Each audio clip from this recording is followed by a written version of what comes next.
Yo guys, what's going on? We got, for once and for all, an actually good fight night coming up this weekend in Perth. We got fucking JDM versus Carlos CP Prates. And we're going to be giving our picks for it. Starting off not with this shitter of a fight, but with Jonathan versus Demba Garibo. Listen, guys. Listen. This is... The odds are this way for a reason, bro. They're trying to give big boy John over here a nice layup in his home country, in Australia. And the difference for this fight for me is, I did see Jonathan get wobbled by Oban Elliott, which does scare me. But the problem is, for Themba Gorimbo, John actually has things that he is good at, and Themba Gorimbo does not. You know what I mean? Brandon, what do you think? Do you agree with me or no? Yeah, I mean, from what we've seen, Themba, he's got good power on the feet, which Mikal, or whatever, however you pronounce the kid's name, he doesn't have the best standing game, but he has really good submissions on the ground. And if he can get the fight to the ground, I see him finishing Gorimbo when he gets it to the ground, which I think he will end up getting it. And either it could be I think he'll just win it by submission. See, that's what I'm saying. So, Themba Gorimbo, he does have a decent chance. I give him like a 30% chance of knocking John out. But, like I said, John actually has stuff that he's good at. Like, he's good at grappling. Themba Gorimbo's not really good at anything. He's just kind of powerful. And John's chinny, but, like, I think he'll get it. He's got 66% takedown accuracy. I think he'll get it done. Moving on, these guys are nobodies as well. Nobody cares. Next up, bloody Colby Thickness, bro. He's going to go out there. He's going to pump the fucking jab. He's going to piece up Vince Morales. He's going to negate all the bloody floor stuff. He's going to get a bloody fucking TKO. No, I'm picking Colby Thickness just because he trains with Volk. I really don't care.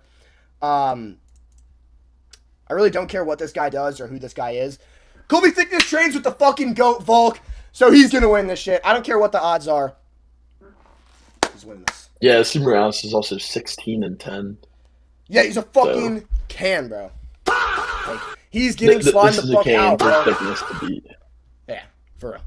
Probably, I'm gonna say probably in like it could be like a boring, like maybe like a smudge fest or just a boring decision. Yeah, the Colby Thickness is kind of like a spaz guy. Like, he's always moving, he's always doing something. Like, he's like the annoying guy to train with. That's like, but you know, we still love him because he trains with the bloody GOAT Volk, bro. So, moving on, got Jacob Malkoun versus Gerald Mearshart. I'm picking Jacob Malkoun, bro. Like, it's minus 12,000 or fucking 1,200 for a reason. Like, I don't think it really needs much. Yeah, I mean, GM3's coming off a couple. He's coming off a couple of rough fights, you know. And Malkoun Malkoun just saved us from the Torres Finney disaster that he is as a fighter by absolutely destroying Finney, which I was very happy to watch. It was a great hate watch, but I'm just picking Malkoun just because GM3. Yeah, there's not too much to say there either. This guy, honestly, I mostly remember him as just the guy who said that he was going to double leg Hamzat and then got chinned in the first 20. Like, look at this record. Like, how does one obtain this record? Yeah, he lost 21 times. He just lost to Kyle Dacus. How are you missing 185 when you're 5'9"? It doesn't make any. And how do you miss it by 12 pounds? Yeah, but he saved us from the Torres Finney torture. So whatever. And he's a fellow short middleweight, so we're okay with it. Next up, Kenny Christian and Junior Tafa. For once, I'm picking Junior Tafa. I'm picking Junior Tafa to win a fight. We're watching some tape on this Kenny Christian guy. He's straight up ass, bro. He's getting pieced up by Junior Tafa. Listen, a 6'7" light heavyweight's insane. That is insane. He looks very Indian as well. Represents Brazil. All right, so these guys got a record of 15-8 combined. Combined record of 15-8 matchup. Featured fight. I think, right? This is a feature fight? No, this is on the prelims, bro. I'm really dumb. Oh my god. We're cutting that out. We're not cutting it out. Whatever. Who cares? Combined record of 15-8. Fucking Junior Tafa, Kenny Christian. Yeah, throw up a prayer for Kenny Christian. Actually, honestly, you know what? I don't think he's getting. Junior Top is not really that good. Um, it's just I'm taking Junior Top by it's TKO just Kenny here. Christian is so ass. Like we need like Junior Top is gonna slime him, bro. Probably. This is like his Yeah. first win ever. Moving on, dude. He's 6-5. Like that is crazy. Okay. Moving on. We got these guys. Stretch. What do you got? Here, I'm starting off.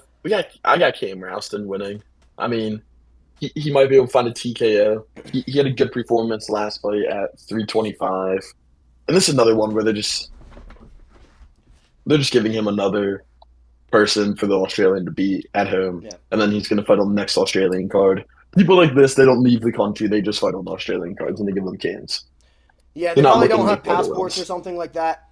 A lot of people missing weight on this card. I feel like he's 20 pounds over middleweight. Is he coming down from light heavyweight or something? Like he's 10 pounds over light heavyweight. He's fucking 12 pounds over middleweight. Dude, somebody's gonna But miss weight on this card the 100%. this isn't their last fight. I think their stats are just wrong. Yeah, I don't know. Anyway, moving on from those absolute jobbers, we got Tai Tuivasa's first win ever. There's dude. We were watching before this, studying up on the tape. You know, we were reading the files. Fucking Louis Sutherland, He lost to someone named Blobby in the PFL. bro. We were laughing so hard. He had this one fight. Go watch on YouTube, Louis Sutherland, or however you fucking pronounce his name, whatever the kid's name is. Go watch his highlights. You'll see this one fight where he KOs this dude brutally, right? It's in some regional like shitter promotion, but the guy is literally 100 pounds less than him. Like you don't see the guy's weight, but so look at my mouse right here. If this is the size of Louis, this was the size of his opponent. Like it was literally like him eating a snack, bro. And he also had opponents where their stomach literally went like that. Like it was fucking, dude.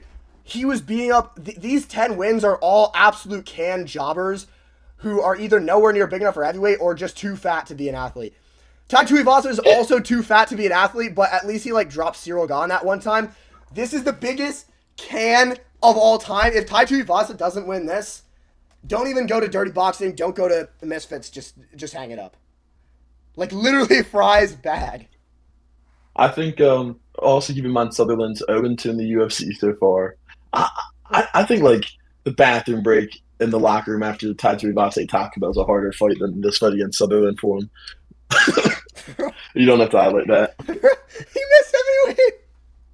No. These weights are wrong. I mean, but they Well, got betting odds now. They got not for this one though. Not for this one. But they finally have betting odds on the website. But they get the but if weights.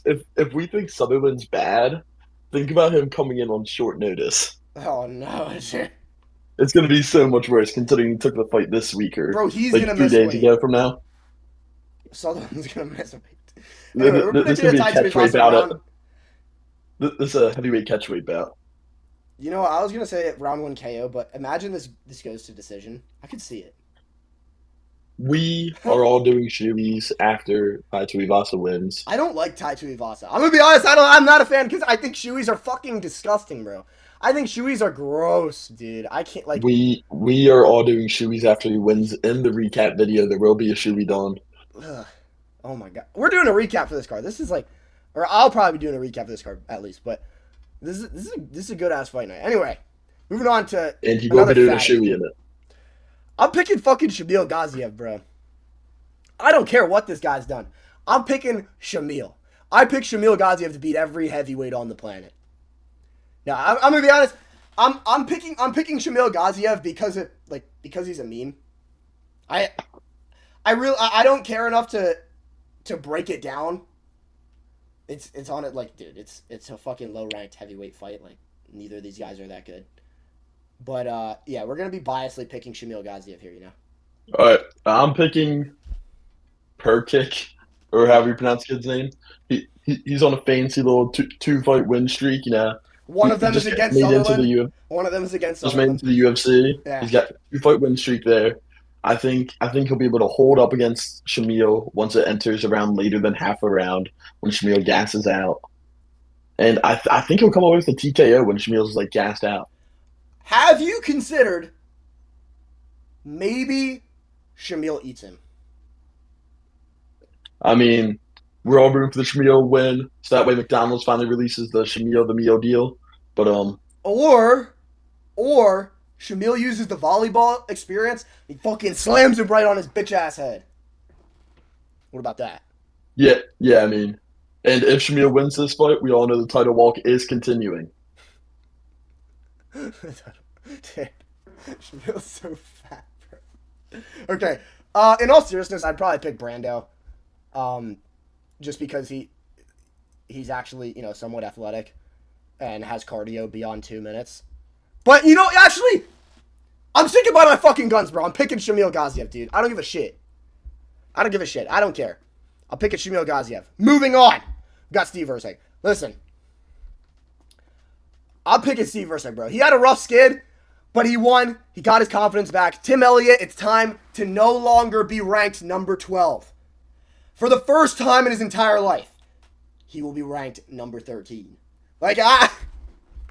22 and 13. I'm picking fucking Steve Erceg because Steve Erceg is actually good at something. Tim Elliott has okay grappling. Steve Erceg was stuffing Pantoja's takedowns. Stop fucking with me. Steve Erceg is going out there stuffing the takedowns from Tim Elliott. He's piecing him up on the feet.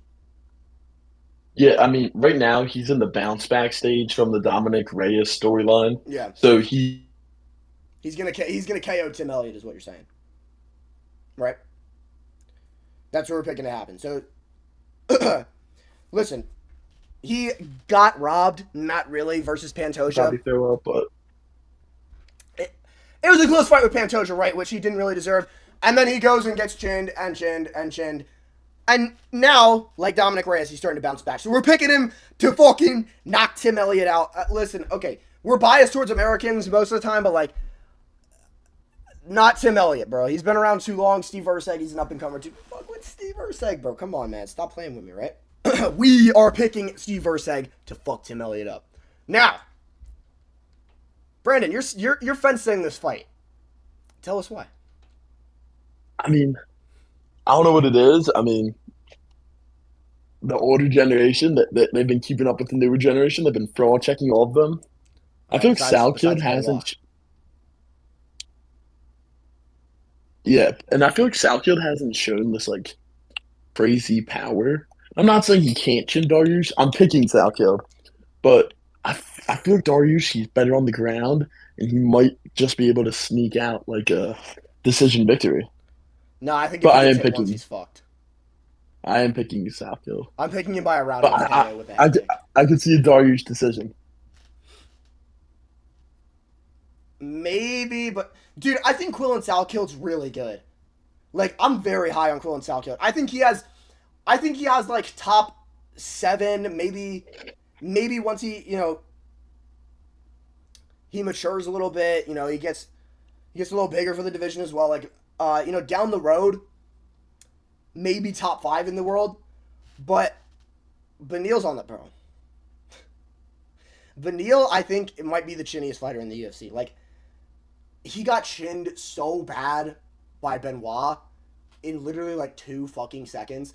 And I really don't know what you're talking about with Quillan hasn't showed crazy power. I know the guys he's chinning are not that good, but it's he does chin them with one shot. There's really not much follow-up required. I mean, they're out fucking cold in the first round. He chinned Jubilee, and then I wouldn't say fluke head kicked, but he landed a head kick. Yeah. I think he's going to land a head kick on Dariush in the first round. I'm very. And then his other fight, his last fight was a submission on a short notice guy who's not good. And then he went to a boring decision against a Jewish guy. I also do want to mention on that note, Beneil Dariush, I'm pretty sure, is from Iran, which for Quillan Salkild, that might be we'll say another feather in the cap. Plus. Yeah. That's another that's just the cherry on top why I'm picking him.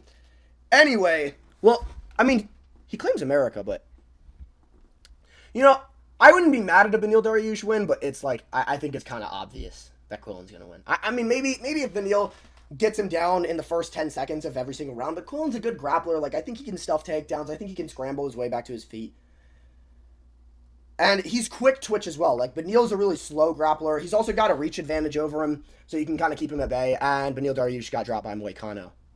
Now, the fight that I am fence sitting. I listen. I thought about this for like 20 minutes before the video. I was going back and forth, JDM protest, JDM protest, JDM protest, and I landed on JDM, but I'm still not fully convinced. Like I haven't been fence sitting this hard in a while. Like I fence sit all the time, but this is like the ultimate fence sit of all fence sits because they're both like okay, they've both fought similar like builds and somewhat a similar styles to each other, but with way lower levels of competition. Like JDM fought Kevin Holland, who's kind of like a 100 times worse version of Protez. Protez fought Jeff Neal, who's like 100 times worse version of JDM. And I don't know, neither of that, like JDM hasn't shown being chinny, but Protez hits like a fucking freight train. He literally hits like a loaded gun. Like there's no technique that he even needs to use. He just grazes past you and you're fucking dead. So I don't know, like JDM does need to be perfect for 25 minutes, but if there's somebody in the welterweight division who's capable of getting on the inside and also at the same time being perfect for 25 minutes, it is JDM. I just don't know. Like, I think he's going to have a hard time closing the distance because of the kicks and because of the reach. Like, how big is the reach disadvantage? 5 inches? I think it's a 3-inch leg reach disadvantage. I'm not really sure, and I know Protez only has to land like one good one. I don't know. JDM has great head movement. JDM has great boxing defense, and he is good at closing distance. He's shown that he's able to do that, but against a guy like Protez, like he literally has danger tattooed on his left shin because he's that like that's just how fucking dangerous he is, bro. He literally just he knocks you out and you're just dead. So I don't like. It's very tough. Brandon's a little bit more confident in JDM. So what do you think? Yeah, I mean, just starting off, I mean, this is a great fight, like put together by like the UFC. They actually finally made a good fight, and I feel like JDM, like you're talking about the Holland fight, but Holland put out so much more output than Protez would. Like Holland threw, what I say, like it was like 300 and some punches in Yeah, 3 rounds. yeah, I think it was like 390 or something. yeah. Yeah, I don't remember. Holland was throwing a That's way lot. more. That's way more output than Protez would, and like I feel like JDM, when once he starts ripping his combos, I feel like I'm not saying that like he could always rock Protez, and I think JDM has shown a little bit better cardio throughout the 5 rounds. Like he looked better in the 5th round against Bilal than Protez did against Gary, I'd say, on the feet. I But mean, I'm just well, leaning JDM right now, just from getting close. I wouldn't say that he looked better. I'd say they looked pretty similar in the fifth. I'd say Protez actually looked a little bit better. But the reason I will give you JDM does have better cardio is because Protez was doing way less against Ian Gary than JDM was against Bilal. Like JDM probably, I would say JDM has better cardio, but dude, 25 minutes is a long time. But JDM's a fucking dog. So I like Yeah, I mean JDM ripping to the body for like 25 minutes, it's gonna slow him down. also another weapon that I see working for Protez is he has really underrated knees. Like he lands big knees, and I can see him landing a big ass knee on JDM to the stomach when JDM tries to come in. I see the leg kicks working really well for him. I see him maybe trying some stupid shit like a spinning elbow, like what he hit Jeff Neal with when JDM tries to come in. And honestly, I think the power coming back in JDM's direction is gonna have to. Uh, I'm gonna pick Protez. I'm not that confident in it, but I'm gonna pick Protez. Protez does have the a little bit less motivation than he did in his last 2 fights. Just looking at JDM, but Yeah, because he could be Drew Dober maxing for all we know. he could be Drew Dober Max and he could be correct. But I don't know. I just see more reasons to pick Protez in my head. It seems more reasonable to me, but I could very well see JDM getting it done. JDM is more technical. He's a better boxer. But he got hit clean by Bilal a couple of times. And I know that's a completely different stylistic matchup, but listen, like, I feel like if Bilal can hit you clean, like Bilal hit him with some big shots, and if it was not Bilal, JDM, I don't think he would have got knocked out, but he would have got rocked. If that was Prates landing that, I think he would have been done. Like there were some right hands that Bilal hit him with that I think like, oh my god, if Prates landed that, he'd be fucked. So I don't know. Also though, there is the aspect of JDM's chin. We have no idea. He hasn't been hit by anything big in his entire career, so that I can remember at least. No, but JDM doesn't have that kind of power to put Prates out like that. I mean, his power's not terrible. I mean, Bilal's got a good chin. I mean, who has he rocked with his hands? Ever. I mean, he's versatile. I mean, Holland has a good chin also. They all have good chins, but I don't know. I mean, I'm not putting it past it that he couldn't finish Prates. I I'm not putting him, that his only I way could to see victory him is finishing decision. Prates. I could see him finishing Prates, but it wouldn't be a big shot. It would be like a accumulation of damage, I feel like. Yeah. Yeah, I mean, it's a really to, close fight. I feel like if he's gonna finish Prates, it would be in like round 4 or round 5 because he's whipped to the body and Prates is kind of gassed, and then he lands like a decent shot. Prates backs up and he just finishes him against the fence. I could see that happening, which is tempting me to pick JDM. Huh. It's a really close fight. It is really close. I mean, I can actually really see that happening. Well, I don't know. I just feel like JDM's going to have a much harder time closing the distance. I could see him like trying to close the distance and then getting countered and just going down. And it would be really sad. There's also one last thing I want to bring up, and it's the welterweight division curse. Every welterweight champion who loses the belt goes on a downfall. Yeah, and luckily they bounce back. We all know Leon's bouncing back next. Yeah, D-Rod's going to slime out Leon. Thank you guys so much for watching. Make sure to like, comment, and subscribe. See you guys in the next one.